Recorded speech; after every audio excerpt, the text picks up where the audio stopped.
First అయితే మా అమ్మని రెడీ అయిపోమన్నాను గైస్. సో నేనైతే ఇప్పుడు 2 స్లిప్స్ రాసాను అనమాట. ఇప్పుడు ఈ రెండిట్లో మా అమ్మ ఏది తీస్తే దానికైతే మా అమ్మ బర్త్డే కోసం తీసుకెళ్తా అనమాట. తీయమ్మ, ఓపెన్ చేయి, చదువు ఏముందో.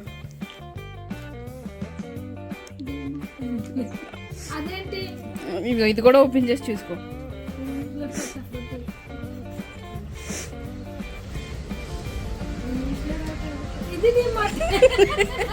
ఎందుకంటే నేను డీమార్టే తీసుకెళ్ళాలని ఫిక్స్ అయ్యాను కాబట్టి. ఇంక డీమార్ట్కి వెళ్దాం. యాక్చువల్గా 11కి వెళ్దాం రెడీ అవ్వమని చెప్పాను గైస్. కానీ మా అమ్మ అంట్లు కడుక్కుని బట్టలు తుక్కుని వంట చేసి అవన్నీ చేసి ఇంత మిట్ట మధ్యాహ్నం నన్ను రోడ్డు మీద నిలబెట్టింది. ఇప్పుడు ఎక్కడుంటే ఆటో ఆపుతారు, లేకపోతే ఈ ఎండలో ఇలా నుంచోవాల్సిందే. Stop please. ఆపలేదు గైస్, వెళ్ళిపోయింది. ఎంతసేపు ఇలా ఎండలో నుంచోవాలో, కారు ఎండలో. చాలాసేపు వెయిట్ చేసినాక ఒక ఆటో అయితే వచ్చింది. ఫైనల్గా డీమార్ట్కి అయితే రీచ్ అయ్యాం. మమ్మీ, ఆ ట్రాలీలో ఏమేమి వేస్తే అవన్నీ కొనిస్తాను నీకు ఈరోజు. ఓకే?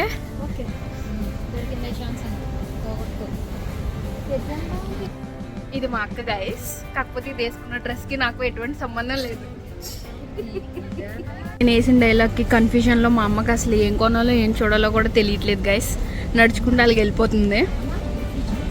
అరగంట అయినా సరే ఈ గాజు సామానం దగ్గర నుంచి మాత్రం కదలట్లేదు గైస్. మా అక్కను అనవసరంగా తీసుకొచ్చాను అనిపిస్తుంది గైస్. ఇక్కడ ఉన్న కప్పులు 99. సో ఇవి తీసుకోమని మా అమ్మని చూపిస్తుంటే అక్కడ 250 కప్పులు ఉంటే మా అమ్మని పిలిచి మరీ అవి తీసుకోమని చూపిస్తుంది. స్పూన్స్ అయితే మా నాన్న కోసం తీసుకుంటున్నాను గైస్. మా నాన్న అడిగారు అనమాట స్పూన్స్ తీసుకురమ్మని. సో ఇవి మా నాన్న కోసం. తెగెత్తికేస్తుంది. ఎందుకమ్మా ఇంత చిన్న సైజు వేస్ట్? కావాలమ్మా నాకు ఇది. ఏ ఒక్క కార్నరు వదలట్లేదు గైస్ మా అమ్మ.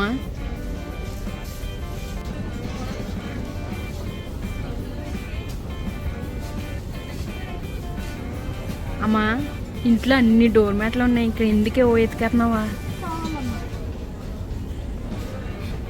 మా అమ్మ అయితే ముందు తీసుకున్న బెడ్షీట్తో సాటిస్ఫై అవ్వలేదు గైస్. సో అందుకని మళ్ళీ చేంజ్ చేసుకోవడానికి వెళ్ళింది అనమాట. సో ఒక్కదాన్నే పంపించాము, ఎత్తుక్కుంటుంది. మేము మళ్ళీ కనిపిస్తామో కనిపించమో, ఎటు వస్తుందో చూద్దాం. అయ్యో, తెగ ఎత్తుకేసుకుంది గైస్. లాస్ట్కి అయితే కనిపించాము. మా నాన్నకో టీషర్ట్ ఎత్తుతుంది గైస్. మొత్తం అన్నీ ఏరేసింది గైస్. మొత్తానికి ట్రాలీ ఫిల్ చేసింది. కొంచెం అడ్డు తప్పుకొని ఇప్పుడు వీటన్నిటికీ బిల్లు కట్టాలన్నమాట. నేను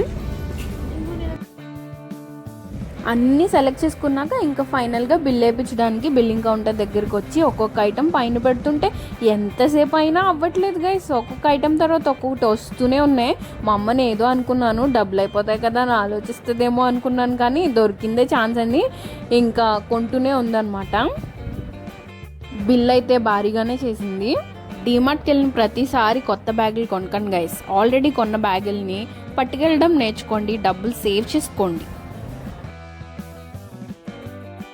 మా అమ్మ సంగతి తెలిసే నేను ముందు జాగ్రత్తలో బ్యాగులు అన్నీ తెచ్చాను గైస్. సో అన్ని బ్యాగుల్లో సర్దిసాను అనమాట. ఇంక వెళ్ళిపోవడమే. ఓపిక అయిపోయింది పాపం మా అక్కకి తిరిగి. మమ్మీ ఎలా ఉంది డీమార్ట్ ఎక్స్పీరియన్స్? ఫస్ట్ టైం కదా ఇల్లు? చాలా బాగుంది, నాకు అన్నీ నచ్చినాయి, చాలా కొన్నాం, చాలా థ్యాంక్స్.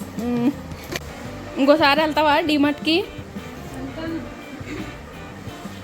ఈసారి ఎన్ని డబ్బులు తీసుకుని వెళ్తావా?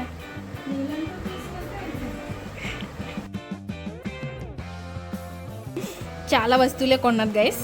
ఎన్ని డబ్బులు అయినాయో గెస్ట్ చేసి కమెంట్ చేయండి. తీయడమే అరగంట తీసింది గైస్. ఇవన్నీ ఎక్కడ సర్దుతుందో. ఆల్రెడీ ఈ బాక్సులు అన్నీ సెల్ఫ్లో సర్దేసి ఫుల్గా ఉన్నాయి. ఇంకా ఎందుకు అన్నదో మరి తెలీదు. అమ్మలకైతే కిచెన్ ఐటమ్స్ ఎన్నున్నా సరిపోవు గైస్. ప్రతిసారి మా అమ్మ బర్త్డేకి శారీయో స్లిప్పర్సో లేదా కిచెన్ ఐటమ్సో బెడ్షీట్సో ఇలా ఏదో ఒకటి గిఫ్ట్ ఇస్తాను అనమాట. సో అప్పుడు హ్యాపీగానే ఫీల్ అవుతుంది. కానీ మా అమ్మకి శారీ కొనిచ్చిన దానికంటే కూడా కిచెన్ ఐటమ్ ఒక 2 ప్లేట్లు కొనిస్తే తన హ్యాపీనెస్ ఇంకా ఎక్కువ ఉంటుంది అనమాట. సో అలా నార్మల్ రెగ్యులర్ గిఫ్ట్స్ ఇచ్చి బోర్ కొట్టి ఈసారి డిఫరెంట్గా ట్రై చేద్దామని చెప్పి డిమార్ట్కి తీసుకెళ్ళి మా అమ్మకి నచ్చినవి అన్నీ కొందామని ఫిక్స్ అయ్యి తీసుకెళ్ళాను అనమాట. సో మా అమ్మకి నచ్చినవి అన్నీ కొన్నాను. మా అమ్మ హ్యాపీ, నేను ఇంకా హ్యాపీ.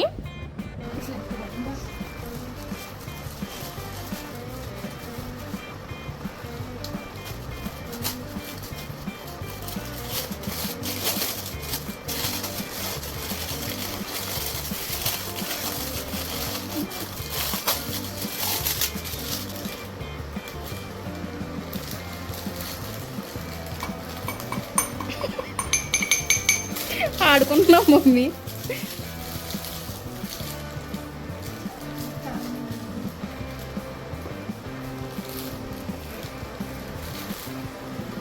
ఇంక ఇప్పుడప్పుడే అవ్వదు గైస్, ఒకటి డీటెయిలింగ్ చేసి చూసుకుంటుంది అనమాట. కోతికి కొబ్బరి చెప్ప దొరికినట్టు అనమాట. సో అంతే మరి, ఇంకా ఉంటాం. Bye. Thank you for watching till the end. Bye. మళ్ళీ నెక్స్ట్ బ్లాగ్లో కలుద్దాం. అంతవరకు bye bye. Please like, share, subscribe. నేను నా ఆశలు.